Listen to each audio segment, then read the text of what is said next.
कहानी की शुरुआत में एक लड़की सिमोन दिखाई दी। वह तेजी से भागती हुई अपने एग्जाम सेंटर की तरफ पहुंची। सांसें तेज थीं, लेकिन वो सीधे अपने दोस्तों के पास आकर रुक गई। वो उनसे बात करना शुरू ही करने वाली थी, तभी अचानक उसका डैड फ्रेडरिक वहां भागता हुआ पहुंच गया। उसके चेहरे पर घबराहट साफ दिख रही थी। फ्रेडरिक ने बिना टाइम गवाए सबको कहा, जितनी जल्दी हो सके यहां से निकल जाओ अभी। उसकी आवाज में डर भी था और जल्दी भी। अगले ही पल उसने सिमोन का हाथ पकड़ा और उसे वहां से खींचते हुए ले जाने लगा। वह बार बार बस यही कह रहा था कि बहुत जल्द जहरीली बारिश शुरू होने वाली थी। इसी दौरान पूरा शहर काले बादलों से ढक गया। आसमान जैसे अचानक बदल गया। फ्रेडरिक अपनी गाड़ी में बैठा और पूरी फैमिली को लेकर तेजी से शहर से बाहर निकलने लगा। उसका इरादा साफ था, किसी सुरक्षित बंकर तक पहुंचना।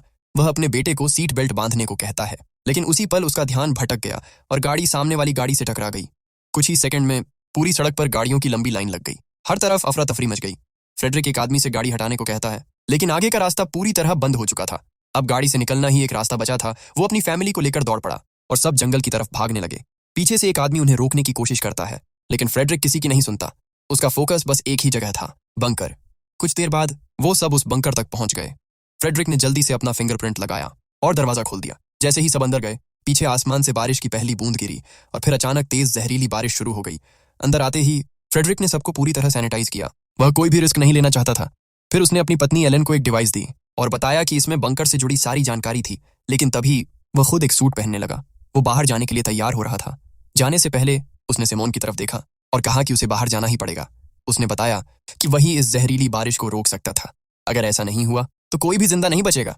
सिमोन ने उसे रोकने की कोशिश की। उसने मना किया, बहुत रोका, लेकिन फ्रेडरिक ने बस एक वादा किया कि वो हर हाल में वापस आएगा। वह अपने बेटे का ख्याल रखने को कहता है और फिर बंकर से बाहर चला गया। उसके जाते ही सिमोन ने अपना मोबाइल उठाया और जो उसने देखा उससे उसके होश उड़ गए। उसके दोस्त मुसीबत में थे। उनके माँ बाप उस जहरीली बारिश में मर चुके थे। ये देखकर सिमोन बुरी तरह घबरा गई। उधर एलन बच्चों के लिए चॉकलेट बनाने की कोशिश कर रही थी, लेकिन उसके कांपते हाथ उसके अंदर के डर को साफ दिखा रहे थे।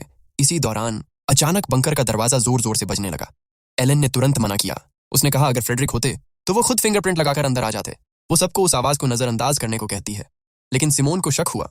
उसने कहा शायद डैड ही हो, और बिना सोचे वह दरवाजे की तरफ बढ़ गई और उसे खोल दिया। दरवाजा खुलते ही वही आदमी सामने खड़ा था जो जंगल में उन्हें रोक रहा था। वह पूरी तरह भीग चुका था और जहरीली बारिश से इन्फेक्टेड हो चुका था। अगले ही पल उसने सिमोन के भाई को पकड़ लिया और उसे बाहर खींचने लगा, लेकिन तभी एलन दौड़ कर आई और उस आदमी पर कूद पड़ी। बारिश उसके ऊपर गिर रही थी और कुछ ही सेकंड में वह दर्द से तड़पने लगी। आखिरी ताकत जुटाकर उसने बच्चों को अंदर जाने के लिए चिल्लाया और वहीं वो खुद उस जहरीली बारिश में फंस गई। सिमोन ने बिना एक सेकंड गवाए तुरंत बंकर का दरवाजा बंद कर दिया। उसकी आंखों के सामने ही उसकी मां तड़पती रही और फिर धीरे धीरे सब खत्म हो गया। वो पल इतना भारी था कि दोनों भाई बहन वहीं टूट गए। सिमोन फूट फूट कर रोने लगी, क्योंकि अब उनकी मां उनके साथ नहीं रही। कुछ देर बाद उसने अपने डैड को कॉल किया, लेकिन कॉल बार बार कटती रही। उधर से कोई जवाब नहीं आया। इसका मतलब साफ था, फ्रेडरिक भी किसी बड़ी मुसीबत में फंस चुका था। रात गहरी होती गई और सिमोन ने अपने छोटे भाई को किसी तरह सुला दिया। अगली सुबह उसका भाई उस डिवाइस को देखने लगा जो उनके डैड ने मां को दी थी। जैसे ही सिमोन ने उसे ध्यान से देखा, उसे उसमें कई और बंकरों के मैप दिखाई दिए। अब उसे समझ आया कि इस जंगल में सिर्फ एक नहीं बल्कि कई बंकर बने हुए थे। इसी दौरान एक बड़ा सच सामने आया। फ्रेडरिक सिर्फ एक आम इंसान नहीं था, वह एक साइंटिस्ट निकला और उसकी कंपनी अपोलो ने ही इन सभी बंकरों को बनवाया था। उसे पहले से अंदाजा था कि बहुत जल्द ये जहरीली बारिश होने वाली थी जो लोगों को तड़प तड़प कर मार देती। शायद इसी वजह से वह सही समय पर अपनी फैमिली को यहाँ ले आया था। ये सब समझते ही सिमोन ने तुरंत दूसरे बंकरों में मदद के लिए सिग्नल भेजा, लेकिन बदकिस्मती से कहीं से भी कोई जवाब नहीं मिला। कुछ देर सोचने के बाद उसे एक आइडिया आया। वह पूरे बंकर में रेडियो ढूंढने लगी और किस्मत से उसे वो मिल भी गया। वह तुरंत रेडियो पर मदद के लिए चिल्लाई, लेकिन वहां भी सन्नाटा ही रहा। तभी उसने अपने भाई से कहा कि एंटीना ऊपर ले जाकर सिग्नल पकड़ने की कोशिश करे, और इस बार किस्मत ने साथ दिया। अचानक सिग्नल आ गया और सिमोन की बात एक लड़के फ्लिप से जुड़ गई, लेकिन वो कुछ ज्यादा बात कर पाती। उससे पहले ही सिग्नल फिर से कट गया। उसका भाई ये सब देखकर रो पड़ा। उसे लगा जैसे उम्मीद फिर से टूट गई। लेकिन उसी रात रेडियो से फिर फ्लिप की आवाज सुनाई दी। सिमोन ने तुरंत बात शुरू की, लेकिन एक बार फिर सिग्नल बीच में ही गायब हो गया। ऐसे ही दिन गुजरते गए और धीरे धीरे महीने भी बीत गए। फिर कहानी सीधा 6 साल आगे बढ़ गई। अब उसका भाई राज बड़ा हो चुका था और इतने सालों तक इंतजार करते करते वह पूरी तरह थक चुका था। वह अब सिमोन पर गुस्सा निकालने लगा। उसे लगता था कि वो सब झूठी उम्मीद में जी रहे थे। इसी सब के बीच सिमोन के मन में एक ख्याल आया। वह अब खुद बाहर जाकर सच्चाई देखना चाहती थी। एक रात जब राज सो रहा था, सिमोन ने चुपचाप उसके कमरे का दरवाजा बंद कर दिया। फिर उसने एक प्रोटेक्टिव सूट पहना और पूरे 6 साल बाद बंकर का दरवाजा खोल दिया। दरवाजा खुलते ही बाहर की दुनिया पूरी तरह बदल चुकी थी। जैसे ही वह बाहर कदम रखती है, उसे अपनी माँ की चीखें सुनाई देने लगीं। वो डर से कांप गई, लेकिन खुद को संभालते हुए आगे बढ़ती रही। चलते चलते वह शहर की तरफ पहुंच गई। वहां उसे एक साइन बोर्ड दिखा जो आगे की तरफ इशारा कर रहा था। करीब 2.5 किलोमीटर दूर सिमोन उसी दिशा में चलती गई और आखिर में एक बिल्डिंग तक पहुंच गई। लेकिन अंदर का नजारा देखकर उसके होश उड़ गए।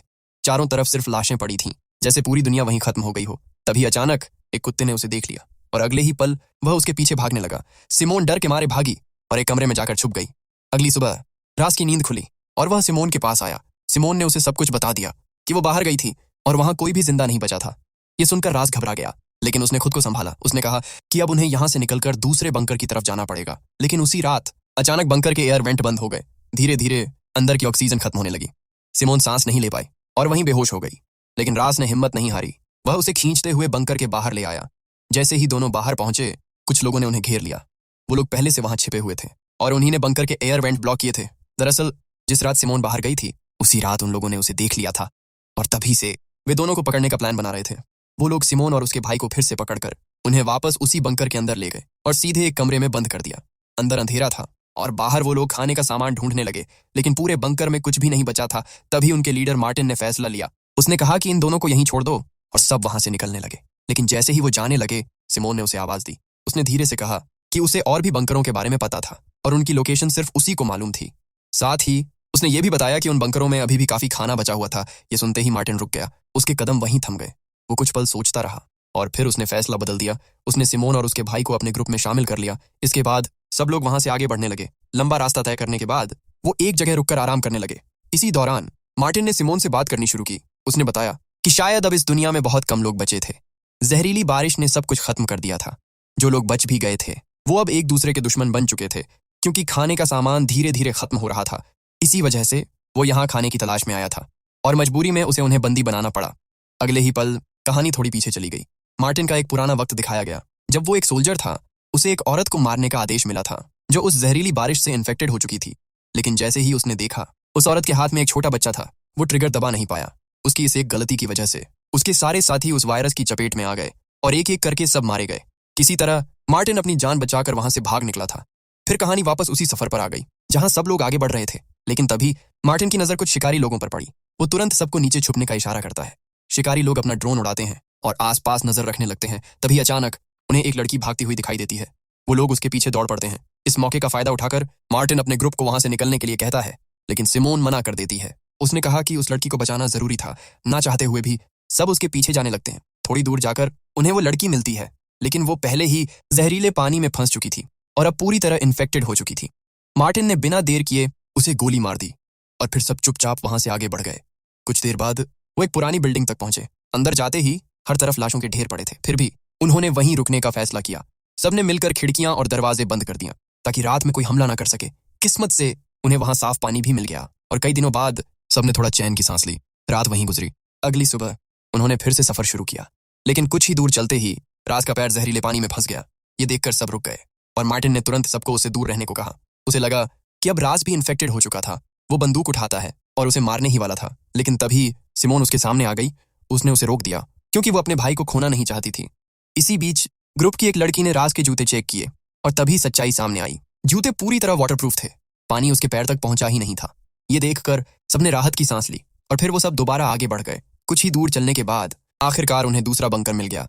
सिमोन आगे बढ़ी और तुरंत अपना फिंगरप्रिंट लगाया। दरवाजा खुलते ही सब अंदर चले गए। अंदर का नजारा देखकर सबकी आंखें खुली की खुली रह गईं। वहां खाने का ढेर सारा सामान पड़ा था। कई दिनों की भूख के बाद सबने पेट भरकर खाना खाया और पहली बार उन्हें थोड़ा सुकून महसूस हुआ। इधर बंकर के अंदर सिमोन को एक पुराना मोबाइल मिला। वो उसे ऑन करती है और उसमें एक वीडियो चलने लगा।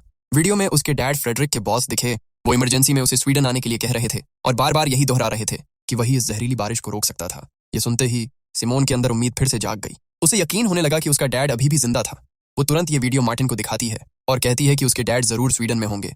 वो उसे मनाने की कोशिश करती है कि उन्हें आज ही वहां निकल जाना चाहिए, लेकिन मार्टिन ने साफ मना कर दिया। उसने कहा कि शायद वहां कोई भी जिंदा नहीं बचा। उसके हिसाब से अब दुनिया लगभग खत्म हो चुकी थी।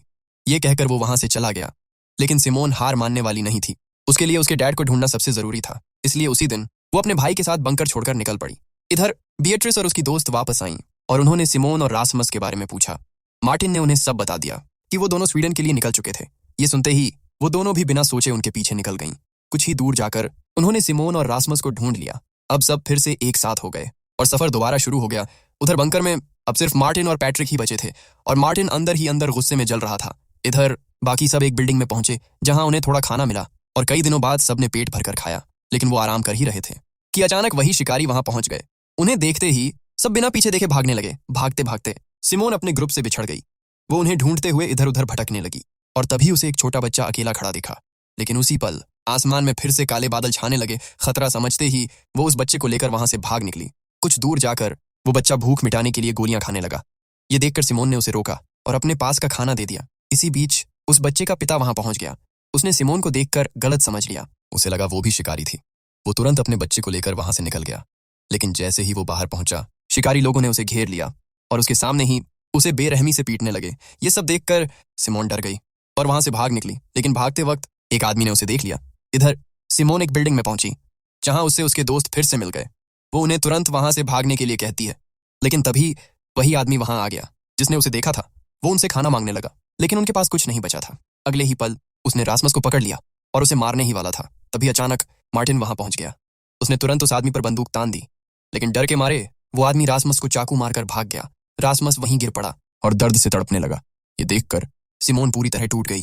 वो तुरंत मार्टिन से कहती है कि पास में एक और बंकर था, उन्हें वहीं जाना पड़ेगा। फिर सब मिलकर रासमस को संभालते हुए वहां से भागे। किसी तरह वो उस बंकर तक पहुंच गए। अंदर आते ही उन्होंने तुरंत उसके घाव पर पट्टी की। इसी दौरान मार्टिन ने सिमोन को एक डिवाइस दिखाया। उसमें पूरे शहर का मैप था। मार्टिन ने समझाया कि मैप में एक दीवार दिखाई दे रही थी जो शायद वायरस को रोकने के लिए बनाई गई थी। अगर वो उस दीवार तक पहुंच जाते तो शायद वो बच सकते थे, लेकिन इधर रासमस की हालत और खराब होती जा रही थी। ये देखकर सिमोन ने साफ कहा कि उन्हें किसी डॉक्टर की जरूरत थी। मार्टिन भी आखिर मान गया। तभी उसकी एक दोस्त ने एक रास्ता बताया जहां से अंदर जाया जा सकता था, लेकिन खतरा भी उतना ही बड़ा था क्योंकि वहां शिकारी मौजूद थे। फिर भी सिमोन के पास कोई और रास्ता नहीं बचा था।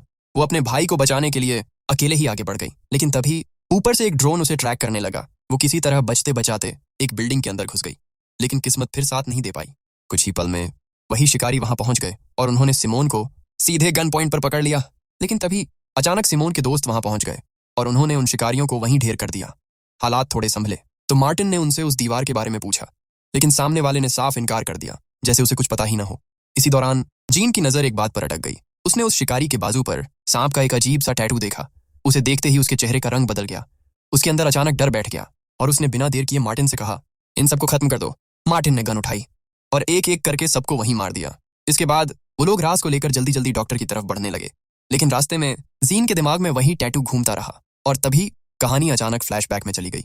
जीन का पुराना वक्त सामने आया जहां वो एक घर में रह रहा था। उस घर में 3 लोग थे, एक छोटी लड़की, उसकी माँ और उसका पिता। जीन के अपने माँ बाप उस वायरस में मर चुके थे, इसीलिए उसे वहीं पनाह मिली थी। एक दिन जब जीन घर के अंदर काम कर रहा था, तभी बाहर एक गाड़ी आकर रुकी। शिकारी वहां पहुंच चुके थे। लड़की का पिता बाहर गया। उन्होंने उससे कुछ पूछा, लेकिन उसने कुछ भी बताने से मना कर दिया और अगले ही पल उसे गोली मार दी गई। जीन ये सब एक छोटे से छेद से देख रहा था और तभी उसकी नजर उसी आदमी पर पड़ी जिसके बाजू पर वही सांप वाला टैटू था। डर के मारे जीन ने तुरंत उस छोटी लड़की का मुंह दबा दिया ताकि उसकी आवाज बाहर ना जाए। इसी दौरान वो शिकारी उसकी माँ को पकड़कर अपने साथ ले गए। कुछ देर बाद जब सब शांत हो गया, जीन ने लड़की का मुंह छोड़ा, लेकिन तब तक बहुत देर हो चुकी थी। वो छोटी लड़की दम तोड़ चुकी थी। ये देखकर जीन अंदर से पूरी तरह टूट गया। अगले ही पल कहानी फिर से प्रेजेंट में लौट आई। अब सब लोग एक जगह पहुंचे जहां से उन्होंने ड्रोन की मदद से डॉक्टर का घर ढूंढा। लोकेशन मिलते ही वो सीधे वहां पहुंच गए। दरवाजा खटखटाया गया और तभी एक औरत बाहर आई। उसने आते ही उन पर गन तान दी, लेकिन सिमोन ने उसे किसी तरह शांत किया और मार्टिन ने उसे पूरी कहानी बता दी। उनकी हालत देखकर डॉक्टर मदद के लिए मान गई। वो तुरंत रास के घाव को देखने लगी और उसे टांके लगा दिए, लेकिन उसने एक और बात कही तो कि जख्म अभी पूरी तरह ठीक नहीं हुआ था। उसे टिटेनस का इंजेक्शन लगाना जरूरी था। उसने बताया कि वो इंजेक्शन पास के एक बंकर में मिलेगा, इसीलिए सिमोन, मार्टिन और डॉक्टर तीनों वहां जाने लगे। जैसे ही वो बंकर के पास पहुंचे, सिमोन रुक गई। वो बंकर उसे पहचान में आ गया। ये उसी के डैड की कंपनी अपोलो का था। डॉक्टर ने भी बताया कि वो पहले उसी कंपनी में काम करती थी। अंदर जाते ही डॉक्टर ने एक इंजेक्शन तैयार किया, लेकिन इस बार कुछ अजीब हुआ। उसने रास को बेड पर बांध दिया और फिर अचानक सिमोन को भी धक्का देकर बांध दिया। अब उसका असली चेहरा सामने आ चुका था। उसने गुस्से में कहा कि सिमोन के डैड की वजह से उसकी पूरी फैमिली खत्म हो गई। उसके बच्चे भी उसी जहरीली बारिश की वजह से मारे गए थे। वो मानती थी कि ये सब उसी एक्सपेरिमेंट का नतीजा था, इसलिए वो बदला लेना चाहती थी। इधर बाकी दोस्त डॉक्टर के घर में खाना ढूंढ रहे थे। तभी मार्टिन ने बाहर झांका और देखा कि शिकारी फिर से आ चुके थे। जीन ने भी उन्हें देखा और इस बार वही टैटू वाला आदमी सामने खड़ा था। जीन का गुस्सा अब काबू से बाहर हो गया। वो गन उठाकर बाहर भागा और सीधे उसे गोली मार दी, लेकिन अगले ही पल बाकी शिकारी उसे पकड़ लेते हैं। ये देखकर बाकी सब वहां से भाग निकलते हैं। उधर डॉक्टर राज को जहरीला इंजेक्शन देने ही वाली थी, तभी अचानक पैट्रिक वहां पहुंच गया। उसने बिना सोचे डॉक्टर को गोली मार दी। और उसी मौके पर सब वहां से निकल गए। एक बार फिर उनका सफर शुरू हो गया। कुछ दूर चलते ही उन्हें एक घर दिखाई दिया। अंदर लाइट जल रही थी, मतलब वहां कोई रह रहा था। वो धीरे धीरे वहां पहुंचे। तभी एक आदमी सामने आया और उसने उन्हें अंदर आने की इजाजत दे दी, लेकिन एक शर्त थी, उन्हें अपने सारे हथियार बाहर छोड़ने थे। मजबूरी में सबने ऐसा ही किया और अंदर चले गए। अंदर का माहौल थोड़ा अजीब था। सब लोग एक जैसे कपड़े पहने हुए थे। उन्हें देखकर कुछ तो गड़बड़ लग रही थी। फिर भी उन्हें रात के लिए एक कमरा दिया गया। थके हुए थे तो सब सो गए। अगली सुबह एक औरत कैरन आई और उन्हें नाश्ते के लिए बुलाया। कई दिनों बाद सबने पेट भरकर खाना खाया, लेकिन एक सवाल सबके मन में था, आगे इनके पास इतना खाना आया कहाँ से? इसी बीच सिमोन रास को एक डॉक्टर के पास ले गई, क्योंकि उसका जख्म अब फिर से बिगड़ने लगा था। अब वो डॉक्टर रासमस का इलाज शुरू करता है और एक इंजेक्शन निकालता है, लेकिन उसे देखते ही सिमोन चौंक गई। वो इंजेक्शन बिल्कुल वैसा ही लग रहा था जैसा पहले वाले डॉक्टर के पास था, इसलिए उसने तुरंत मना कर दिया और कहा कि बिना बेहोश किए इलाज किया जाए।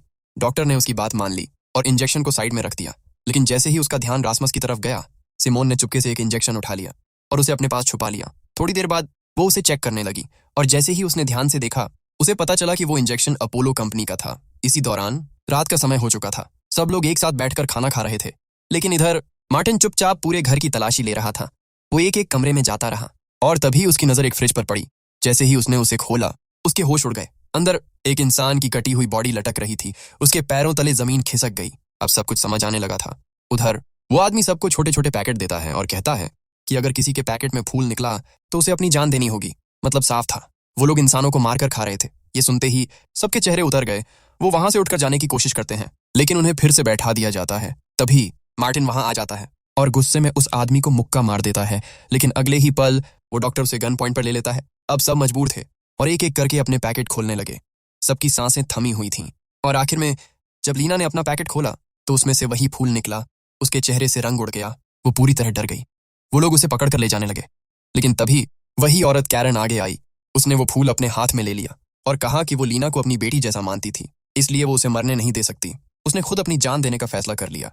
ये सुनकर लीना रोने लगी और कैरन उससे आखिरी बार मिलकर वहां से चली गई। इसके बाद सबने वहां से निकलने का फैसला किया।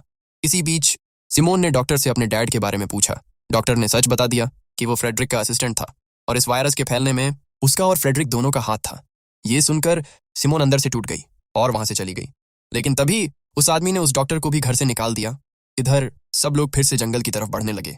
तभी वो डॉक्टर वापस आया। उसके हाथ में वही इंजेक्शन था और उसने बताया कि इसी से ये सब शुरू हुआ था। अगले ही पल उसने वो इंजेक्शन खुद को लगा लिया। कुछ ही सेकंड में वो दर्द से तड़पने लगा, लेकिन मार्टिन ने देर नहीं की और उसे गोली मार दी। अब सब फिर से आगे बढ़े और रात एक खाली घर में गुजारी। सुबह होते ही मार्टिन ने सिमोन को वही मैप दिखाया जिसमें वो दीवार बनी हुई थी। उसने कहा कि किसी भी हाल में वहां पहुंचना जरूरी था, वरना उनका बचना मुश्किल था। इसलिए उसने सबको आगे बढ़ने के लिए कहा, लेकिन रासमस ने मना कर दिया। उसकी हालत अभी भी ठीक नहीं थी। सिमोन उसे अकेला छोड़ना नहीं चाहती थी, इसलिए उसने किसी को उसके पास रुकने को कहा। बिएट्रिस रुकने के लिए तैयार हो गई और बाकी 4 लोग आगे की तरफ निकल पड़े। कुछ दूर जाने पर उन्हें एक और बंकर मिल गया। अंदर जाते ही उन्हें दीवारों पर पेंटिंग्स दिखाई दी, जैसे वहां पहले कोई फैमिली रह चुकी थी।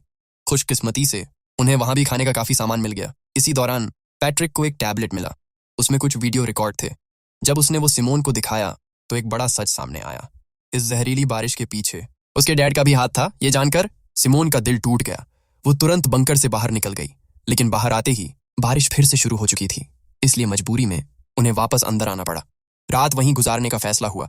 इसी दौरान सिमोन और पैट्रिक बात कर रहे थे। पैट्रिक ने बताया कि उसे किसी की परवाह नहीं थी और मार्टिन भी उसे हमेशा डांटता रहता था। अचानक वो उठकर बाहर चला गया, सीधे उस जहरीली बारिश में। सिमोन ने उसे रोकने की कोशिश की, लेकिन उसने उसे धक्का दे दिया और सिमोन भी उस बारिश में गिर गई। अब वो भी पूरी तरह भीग चुकी थी। तभी मार्टिन वहां गन लेकर पहुंच गया। वो उसे मारने ही वाला था, लेकिन तभी लिया उसके सामने आ गई। उसने उसे रोकने की कोशिश की, लेकिन मार्टिन नहीं माना और लिया भी बारिश में चली गई। लेकिन तभी एक अजीब बात हुई। बारिश का उन पर कोई असर नहीं हुआ। ये देखकर मार्टिन भी चौंक गया। उसने धीरे धीरे गन नीचे कर दी और उन्हें वापस अंदर जाने दिया। इधर बंकर के अंदर रासमस और बिएट्रिस बैठे थे। तभी छत से गिरती एक बूंद सीधे बिएट्रिस पर आ गिरी। ये देखते ही बिएट्रिस के होश उड़ गए। वो वहीं बैठकर रोने लगी। उसे लगा अब उसका अंत तय था, लेकिन रास ने उसे संभाला। उसने कहा कि एक बूंद से कुछ नहीं होता और उसे भरोसा दिलाने की कोशिश की। फिर भी पूरी रात डर के साये में गुजरी। इधर जब मार्टिन को सच्चाई पता चली कि सिमोन खुद बारिश में नहीं गई थी, बल्कि पैट्रिक ने उसे धक्का दिया था, तो उसका गुस्सा फूट पड़ा। उसने पैट्रिक को बंकर से बाहर निकल जाने को कह दिया। अगली सुबह रास जब उठा तो उसके पैरों तले जमीन खिसक गई। बिएट्रिस अब जिंदा नहीं रही थी। वो पूरी तरह टूट गया। उसके लिए ये झटका बहुत बड़ा था। इधर मार्टिन ने भी पैट्रिक को साफ कह दिया कि अब उसे यहाँ रहने की जरूरत नहीं थी। पैट्रिक रोता हुआ वहां से चला गया। कुछ देर बाद वो उसी जगह पहुंचा जहां पहले रास रुका हुआ था, लेकिन जैसे ही उसने रास को देखा, वो बियट्रिस की लाश उठाए बाहर आ रहा था। ये देखकर पैट्रिक डर के मारे वहां से भाग गया। भागते भागते वो गिर पड़ा और जैसे ही उठा, किसी ने पीछे से उसके सिर पर कपड़ा डाल दिया। अगले ही पल उसे एक गाड़ी में फेंक दिया गया। जब उसने आंखें खोली तो सामने वही शिकारी लीडर बैठा था। वो उससे उसके दोस्तों के बारे में पूछने लगा, लेकिन पैट्रिक चुप रहा। तब उसने उसे धमकाया और कहा कि अगर उसने नहीं बताया तो उसके दांत एक एक करके निकाल दिए जाएंगे। फिर भी पैट्रिक नहीं माना और अगले ही पल उस आदमी ने सच में उसका एक दांत तोड़ दिया। दर्द से तड़पते हुए आखिरकार पैट्रिक टूट गया और उसने सब कुछ बता दिया। इधर सिमोन और बाकी दोस्त अपना सामान पैक कर रहे थे। तभी सिमोन ने मार्टिन से पूछा कि पैट्रिक कहाँ गया। मार्टिन ने साफ बताया कि उसे बंकर से निकाल दिया गया था। इसी दौरान दरवाजे पर दस्तक हुई। मार्टिन बाहर गया तो सामने रास खड़ा था। उसके हाथों में बियट्रिस की लाश थी, लेकिन मार्टिन ने उसे अंदर आने से मना कर दिया क्योंकि उसे शक था कि रास भी इन्फेक्टेड हो चुका था। लेकिन रास नहीं रुका, वो सीधे अंदर चला गया। वो पूरी तरह टूट चुका था और बियट्रिस को छोड़ने को तैयार नहीं था। तभी सिमोन एक सूट पहनकर उसके पास आई। उसने उसे समझाया कि अब बियट्रिस वापस नहीं आएगी, उसे आगे बढ़ना होगा, लेकिन रास ने साफ मना कर दिया। और फिर वो एक रेडियो लेकर वहां से निकल गया। कुछ दूर जाने के बाद उसके रेडियो में आवाज आई। वो वही शिकारी था। उसने पूछा कि वो कितने लोग थे और धमकी दी कि अगर उसने नहीं बताया तो पैट्रिक को मार दिया जाएगा। मजबूरी में रास ने उनकी लोकेशन बता दी। उधर पैट्रिक ने भी एक और बात बता दी कि रास पहले एक इन्फेक्टेड लड़की के पास था, लेकिन खुद अब तक सुरक्षित था। ये सुनते ही शिकारी खुश हो गए। उन्हें लगा कि रास उनके काम का इंसान था। इधर मार्टिन और लिया ने बियट्रिस को जंगल में दफना दिया। तभी वहां सिमोन आ गई और उसने एक प्लान बताया। उसने कहा कि उन्हें रास और पैट्रिक दोनों को ढूंढना होगा क्योंकि वो अब शिकारियों के हाथ में थे। फिर उसने ड्रोन उड़ाया और एक शिकारी का ध्यान भटकाने के लिए आवाज निकाली। जैसे ही वो शिकारी वहां पहुंचा, बाकी सब ने उसे पकड़ लिया। अब मार्टिन ने रेडियो उठाया और उनके लीडर से बात की। उसने कहा कि उनका एक आदमी उनके पास था, अगर उसे जिंदा चाहिए तो बदले में उनके दोस्त वापस करने होंगे। अगले दिन सिमोन ने उस पकड़े गए शिकारी से कहा कि वो रास से बात कराए, लेकिन रास ने साफ कह दिया कि वो अब अकेला ही मरना चाहता था। ये सुनकर सिमोन का दिल टूट गया, लेकिन उसने हार नहीं मानी। उसने उस शिकारी लीडर को जंगल में अकेले मिलने के लिए बुलाया और उसी दिन वो उससे मिलने पहुंच गई। वहां उस शिकारी ने एक बड़ा सच बताया। उसने कहा कि रास के शरीर पर उस जहरीली बारिश का कोई असर ही नहीं हो रहा था। अब वो शिकारी एक इंजेक्शन निकालता है और कहता है कि इसी से सच्चाई सामने आएगी। यही इंजेक्शन बताएगा कि उस जहरीली बारिश को कैसे रोका जा सकता था। इसी दौरान मार्टिन उसका एक साथी पकड़कर वहां ले आता है। अब सौदा तय होता है। सिमोन बदले में रास को मांगती है। कुछ देर बाद शिकारी रास को उनके पास वापस भेज देते हैं, लेकिन जैसे ही रास आता है, वो गुस्से में इंजेक्शन छीन लेता है और बिना सोचे खुद को लगा लेता है। अगले ही पल वो जमीन पर गिर पड़ता है। ये देखकर सबके होश उड़ जाते हैं। सबको लगा अब रास नहीं बचेगा, लेकिन कुछ ही पल बाद वो धीरे धीरे उठने लगा और फिर वो बिल्कुल ठीक होकर खड़ा हो गया। ये देखकर सब हैरान रह गए। अब साफ हो चुका था कि उस वायरस का उस पर कोई असर नहीं था। इसी के बाद मार्टिन सीधे पैट्रिक के पास गया। उसने अपनी सारी गलतियों के लिए माफी मांगी और उसे गले लगा लिया। अब सबके पास एक ही मकसद था, अपोलो कंपनी तक पहुंचना। तभी वो शिकारी रास के माथे पर हाथ रखता है और कहता है कि वही अब सबकी आखिरी उम्मीद था। इसके बाद सब वहां से निकल पड़े। कुछ देर के सफर के बाद वो आखिरकार अपोलो कंपनी तक पहुंच गए। वहां पहुंचते ही शिकारी ने सिर्फ सिमोन और रास को आगे जाने दिया। बाकी सबको एक बंकर में रुकना पड़ा। जैसे ही वो दोनों आगे बढ़े, उनके सामने एक चेहरा आया। वो फ्रेडरिक था, सिमोन का डैड। उसे देखकर सिमोन एकदम से रुक गई। उसके अंदर गुस्सा उमड़ पड़ा क्योंकि उसके डैड ने वापस आने का वादा किया था, लेकिन वो कभी लौटे ही नहीं। इसी बीच अचानक रास बेहोश होकर गिर पड़ा। उसे तुरंत मेडिकल वार्ड में ले जाया गया। फ्रेडरिक ने सिमोन को बाहर रुकने को कहा और खुद अंदर चला गया। इधर बाकी दोस्त जब बंकर में पहुंचे तो लिया को जीन की जैकेट मिलती है। वो उसे ढूंढते हुए आगे बढ़ती है और तभी जीन उसके सामने आ जाता है। वो जिंदा था और उसे देखकर लिया की खुशी का ठिकाना नहीं रहा।